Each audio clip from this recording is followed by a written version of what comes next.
जय हिंद बच्चों।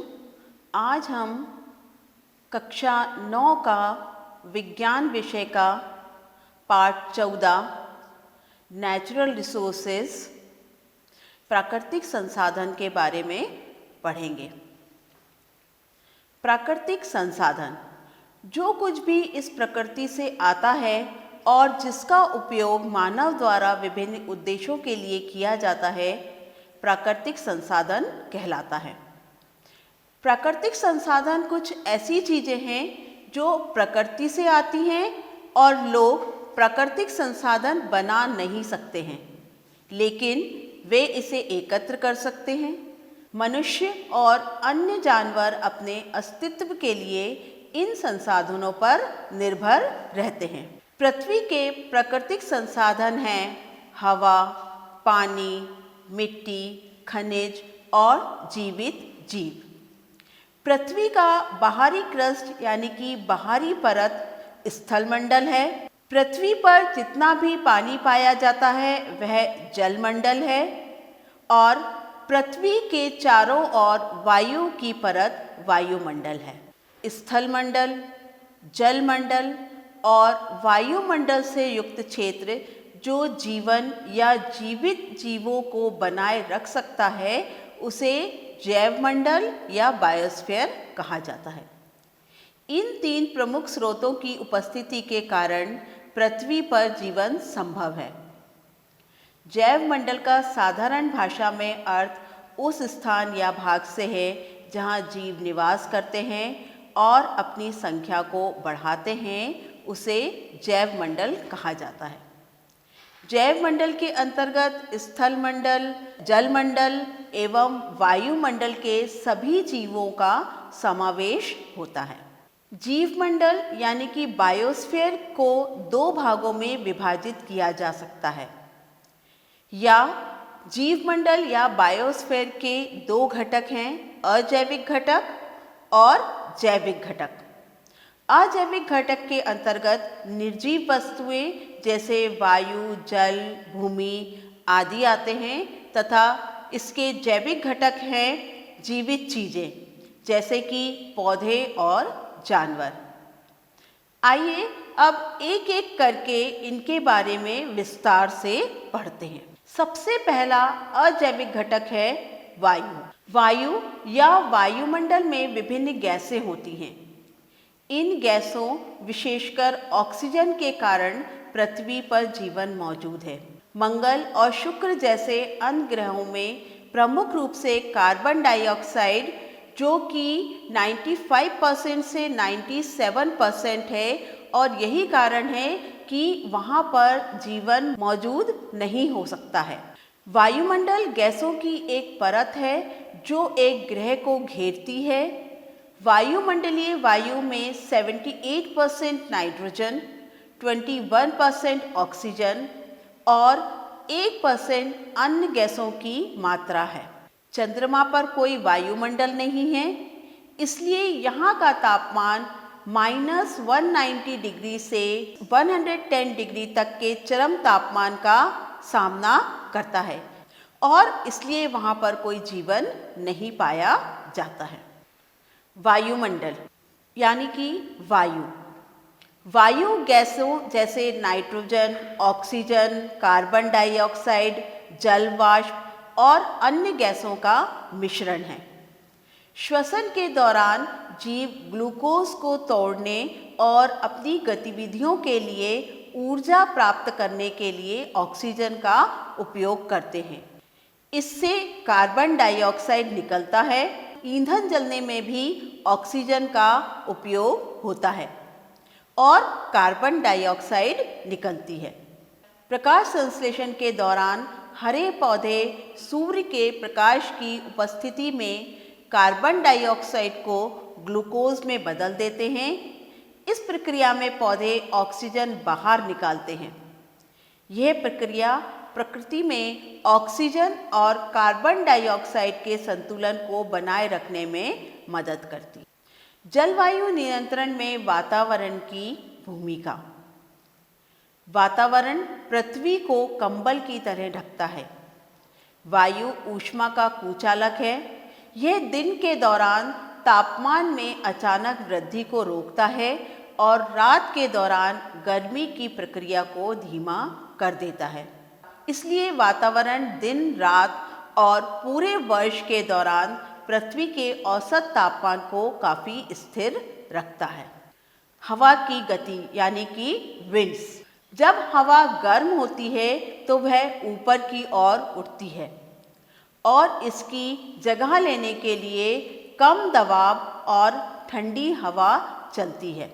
हवा की गति दिन के दौरान भूमि समुद्र की तुलना में तेजी से गर्म होती है, तो जमीन के ऊपर की गर्म हवा ऊपर उठती है और समुद्र से ठंडी हवा जमीन की ओर बढ़ती है।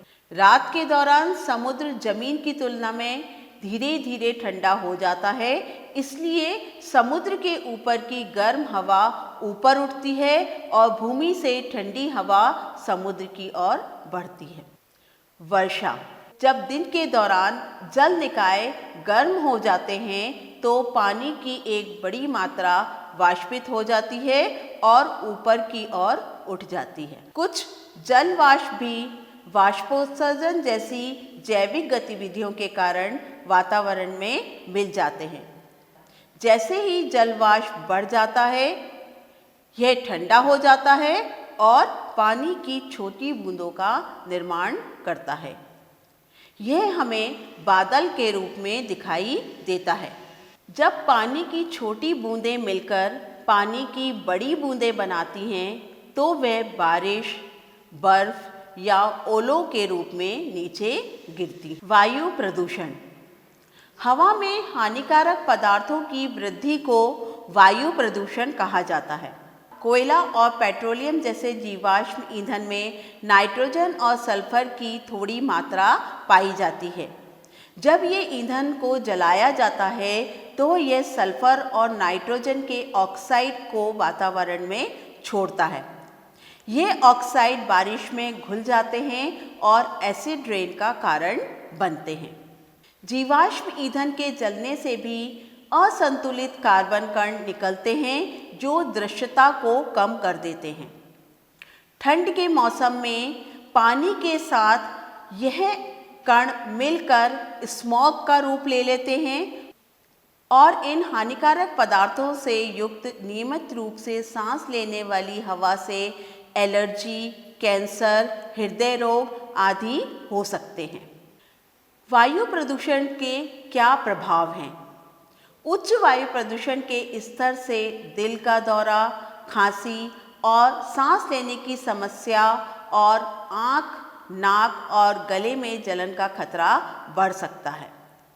वायु प्रदूषण से हृदय की समस्याएं, अस्थमा और फेफड़ों की अन्य जटिलताएं भी हो सकती हैं।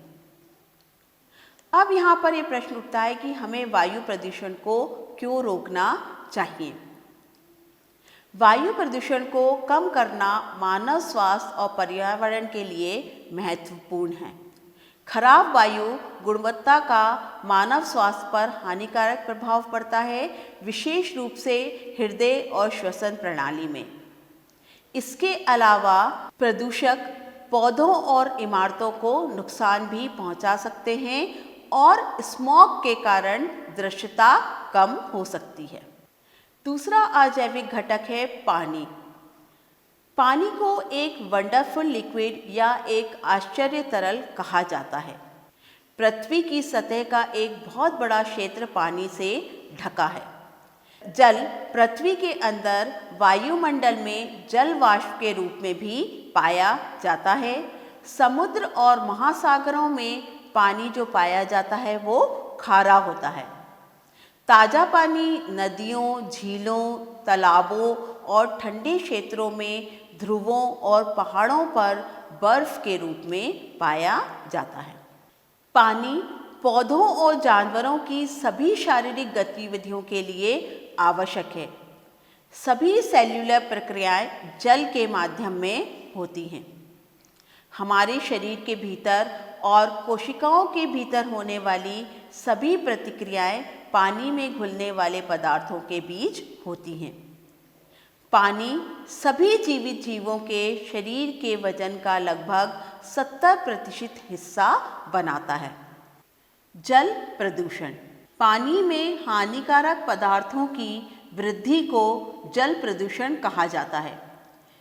खेतों से खाद और कीटनाशकों, कस्बों, शहरों और कारखानों के सीवेज, कारखानों से हानिकारक रसायनों जैसे हानिकारक पदार्थों के अलावा बीमारी के कारण वाले सूक्ष्म जीवों, पानी में घुलने वाले ऑक्सीजन की मात्रा में परिवर्तन या पानी के तापमान में परिवर्तन से भी जल प्रदूषण होता है। दूषित पानी के सेवन से चर्म रोग, पेट रोग, पीलिया, हैजा, दस्त, उल्टी, टाइफाइड आदि रोग हो सकते हैं। गर्मी व बरसात के दिनों में इन बीमारियों के होने का खतरा ज़्यादा होता है, इसलिए पीने के लिए हमेशा स्वच्छ पानी का प्रयोग करना चाहिए। अगला अजैविक घटक है मिट्टी। सबसे महत्वपूर्ण प्राकृतिक संसाधनों में से एक है मिट्टी। पृथ्वी पर जीवन के लिए हवा और पानी की तरह मिट्टी भी आवश्यक है। इसके बिना पौधे विकसित नहीं हो सकते हैं और पौधे खाने वाले जानवर भी नहीं रह सकते हैं, और मांस खाने वाले जानवर जो कि पौधे खाने वाले जानवरों पर निर्भर रहते हैं वे भी नष्ट हो जाएंगे।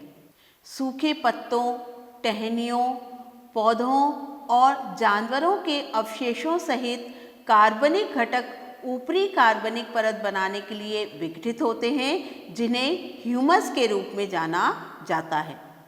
यह मिट्टी की उर्वरता बढ़ाने में महत्वपूर्ण भूमिका निभाता है। मिट्टी का निर्माण। मिट्टी का निर्माण भौतिक, रासायनिक और जैविक प्रक्रिया द्वारा पृथ्वी की सतह पर चट्टानों के टूटने से होता है। सूर्य दिन के दौरान चट्टानों को गर्म करता है और चट्टानों का विस्तार होता है, और रात में यही चट्टानें ठंडी होती हैं और सिकुड़ती हैं, जिससे चट्टानें छोटे छोटे टुकड़ों में टूटने लगती हैं।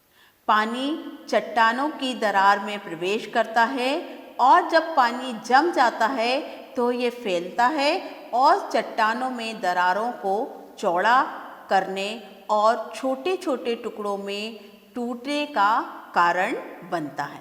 बहता पानी चट्टान के टुकड़ों को ढोता है। यह टुकड़े एक दूसरे से रगड़ते हैं और छोटे छोटे कण बन जाते हैं। तेज हवाएं भी चट्टानों को छोटे कणों में तोड़ती हैं और एक जगह से दूसरी जगह ले जाती। बड़े पेड़ों की जड़ें चट्टानों की दरार में बढ़ती हैं और इसे छोटे छोटे टुकड़ों में तोड़ती हैं। चट्टानों पर उगने वाले लाइकेन कुछ पदार्थ उत्पन्न करते हैं जो चट्टान की सतह को पाउडर बना देते हैं और बाद में वह मिट्टी में परिवर्तित हो जाती है। मृदा प्रदूषण यानी कि मिट्टी का प्रदूषण हानिकारक पदार्थों के अलावा जो मिट्टी की उर्वरता को प्रभावित करता है और इसमें रहने वाले जीवों की विविधता को मारता है, मृदा प्रदूषण या मिट्टी का प्रदूषण कहलाता है। उर्वरकों और कीटनाशकों के अत्यधिक उपयोग से मृदा प्रदूषण होता है। ये केंचुओं और बैक्टीरिया जैसे जीवों को मारता है जो मिट्टी को उपजाऊ बनाते हैं। उपयोगी घटकों को हटाने और अन्य हानिकारक पदार्थों को जोड़ने से मिट्टी की उर्वरता कम हो जाती है और मिट्टी प्रदूषण का कारण बनती है। मृदा अपरदन यानी कि सॉइल इरोजन जल और वायु प्रवाहित करके मिट्टी को एक स्थान से दूसरे स्थान तक ले जाना मृदा अपरदन या सॉइल इरोजन कहलाता है। बड़े पैमाने पर वनों की कटाई से भी मिट्टी का अपरदन होता है। मृदा अपरदन को जमीन पर पौधारोपण, वनीकरण, बांधों के निर्माण आदि से कम किया जा सकता है या रोका जा सकता है। जैव रासायनिक चक्र या बायोजियोकेमिकल साइकिल्स। जैव रासायनिक चक्र मुख्य रूप से जैविक और अजैविक कारकों के बीच पोषक तत्वों और अन्य तत्वों की आवाजाही को संदर्भित करते हैं।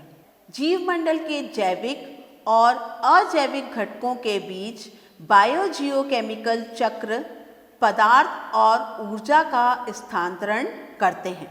सामान्य जैव रासायनिक चक्र हैं जल चक्र, नाइट्रोजन चक्र, कार्बन चक्र और ऑक्सीजन चक्र। सबसे पहले पढ़ते हैं जल चक्र। जब दिन के दौरान जल निकाय गर्म हो जाते हैं तो पानी की एक बड़ी मात्रा वाष्पित होने लग जाती है और ऊपर की ओर उठने लगती है।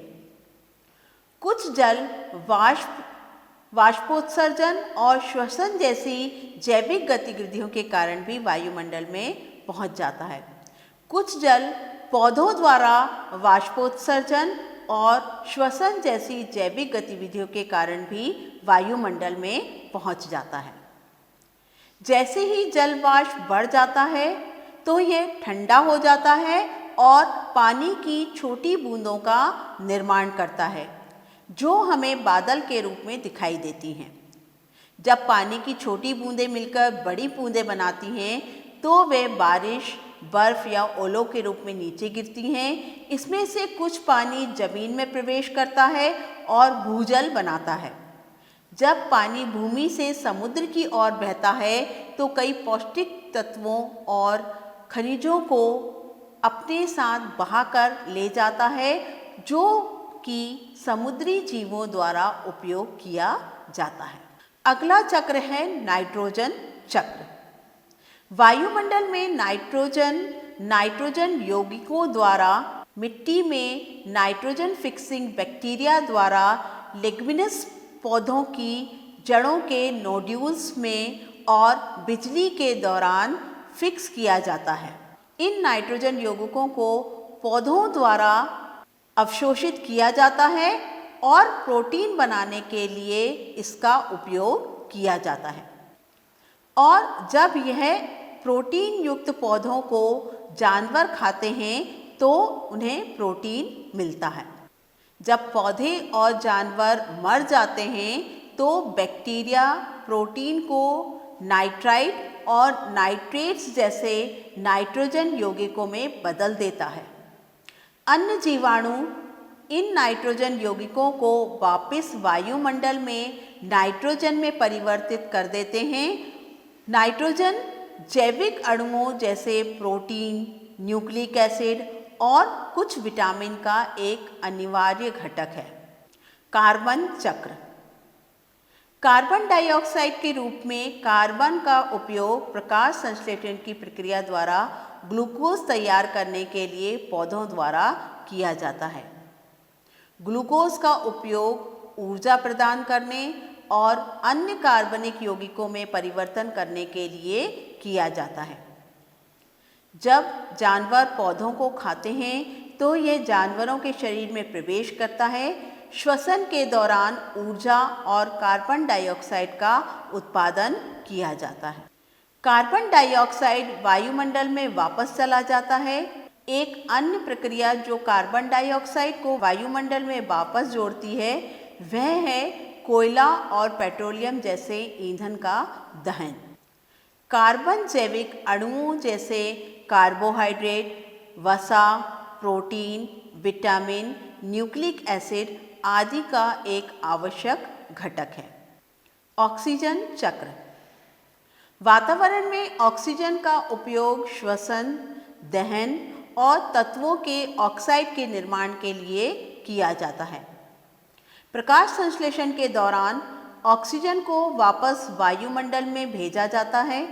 ऑक्सीजन जैविक अणुओं जैसे कार्बोहाइड्रेट, वसा और प्रोटीन का एक आवश्यक घटक है। ग्रीन हाउस प्रभाव। कार्बन डाइऑक्साइड, मीथेन, क्लोरोफ्लोरोकार्बन जैसी गैसें पृथ्वी द्वारा उत्सर्जित ऊष्मा का जाल बनाती हैं और पृथ्वी से ऊष्मा के पलायन को रोकती हैं।